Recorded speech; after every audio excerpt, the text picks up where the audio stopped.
C'est pas en travaillant dur que vous ou votre enfant allez réussir au lycée ou pendant les études. Ce n'est ni nécessaire ni suffisant. Mais alors c'est quoi ce paramètre décisif qui va vous permettre de tripler l'efficacité de vos révisions et enfin devenir premier de la classe ou major de promo? Ou alors, si vous êtes parent, c'est quoi cette compétence que vous allez pouvoir offrir à votre enfant pour qu'il puisse réussir dans le monde scolaire? Et en vrai, cette compétence, même si on en parle beaucoup, je trouve qu'elle est encore sous-estimée. C'est la capacité à maîtriser son attention. En gros, savoir se concentrer. C'est-à-dire rester actif sur des tâches de son choix sur une durée étendue et pas juste entre deux notifications du téléphone. En fait, la concentration, c'est ce qui permet de canaliser toute l'énergie cognitive que vous possédez et de l'appliquer en un seul point en la tâche que vous voulez réussir. Et en vrai, ne pas développer cette capacité, ça revient à laisser donc cette énergie cognitive se disperser dans tous les sens et vous empêche de véritablement réaliser votre potentiel ou alors celui de votre enfant. Et vous allez rester bloqué genre à 12 sur 20 et en vrai 12 sur 20 c'est moyen quoi. Alors je sais qu'il existe 1001 outils pour essayer de sauver votre cerveau du naufrage, mais aujourd'hui on va s'intéresser à une seule tactique pour vous faire passer un cap. Bonjour à tous, c'est Valentin, j'ai été professeur de l'éducation nationale pendant 5 ans et maintenant ça fait depuis 4 ans que je donne des cours particuliers pour aider des élèves à développer leur potentiel. Et dans cette vidéo, comme vous l'avez compris, on va aborder un sujet qui me passionne, c'est notre capacité à maîtriser notre attention. Cette vidéo est comme d'habitude pour les lycéens et les étudiants qui veulent prendre une longueur d'avance ou pour les parents qui veulent les aider dans cet objectif. Mais en vrai, elle est pour tout le monde qui est un tout petit peu ambitieux et qui désire réaliser un projet. Et je vous promets qu'à la fin de cette vidéo, vous posséderez un outil simple, une tactique simple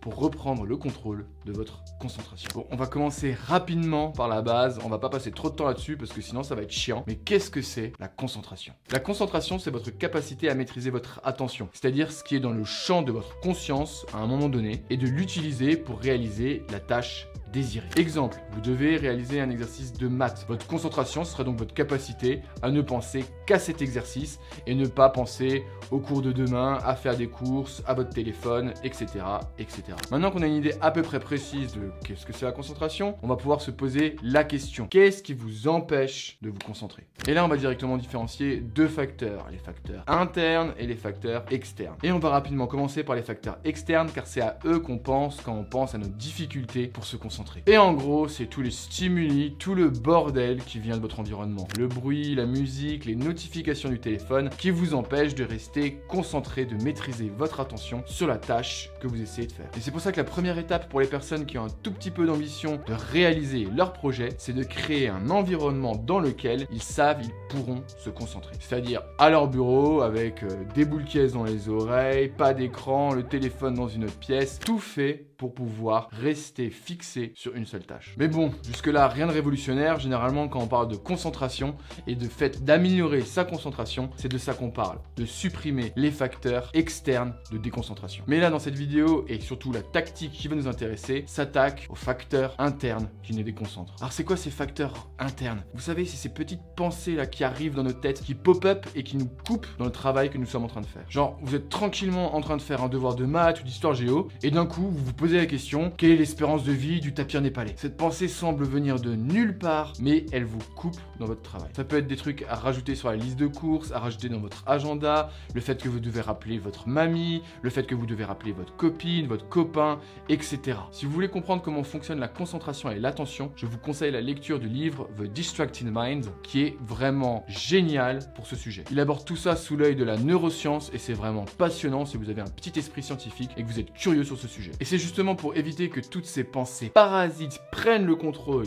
de vos séances de travail qu'on va tout de suite étudier et regarder la méthode, la solution. Je crois pas que cette méthode ait vraiment un nom ou alors je le connais pas, donc on va tout simplement dire que c'est la méthode de la feuille. Et je lui donne ce nom parce que vous allez avoir besoin d'une feuille et forcément d'un stylo parce que sinon ça sert pas à grand chose. Et donc, quand tu vas commencer ta séance de travail, que ce soit des révisions pour la fac, se préparer pour le bac ou un simple exercice de mathématiques, tu vas avoir ton matériel, livre de mathématiques, livre de biologie et cette feuille posée juste à côté. Et à chaque fois que d'un coup une de ces pensées pop-up dans ton cerveau, plutôt qu'essayer de la balayer et lui dire casse-toi, tu vas la noter sur cette feuille. Et cette habitude, elle permet d'externaliser justement vos pensées et de dire à votre cerveau, t'inquiète, je m'en suis occupé. Parce que si par exemple la pensée c'était une tâche, quelque chose que vous deviez faire et que vous la balayez comme ça, votre cerveau il va pas être satisfait. Il sait que cette tâche doit être faite, il sait que vous devez vous en souvenir et donc il va la garder continuellement comme ça dans son inconscient. Et le fait que vous notiez la tâche plutôt directement sur la feuille de papier, ça va dire à votre cerveau,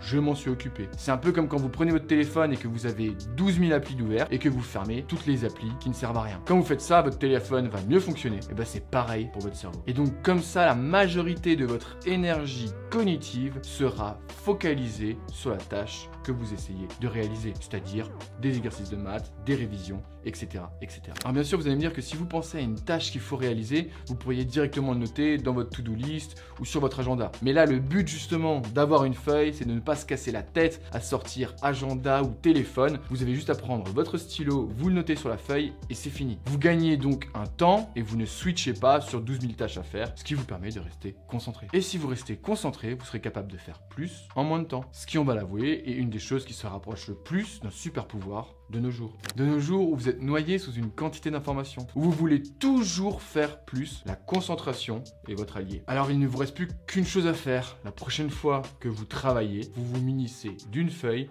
et vous la posez juste à côté. Cette simple action agit comme un raccourci qui va vous permettre d'atteindre vos objectifs beaucoup plus rapidement.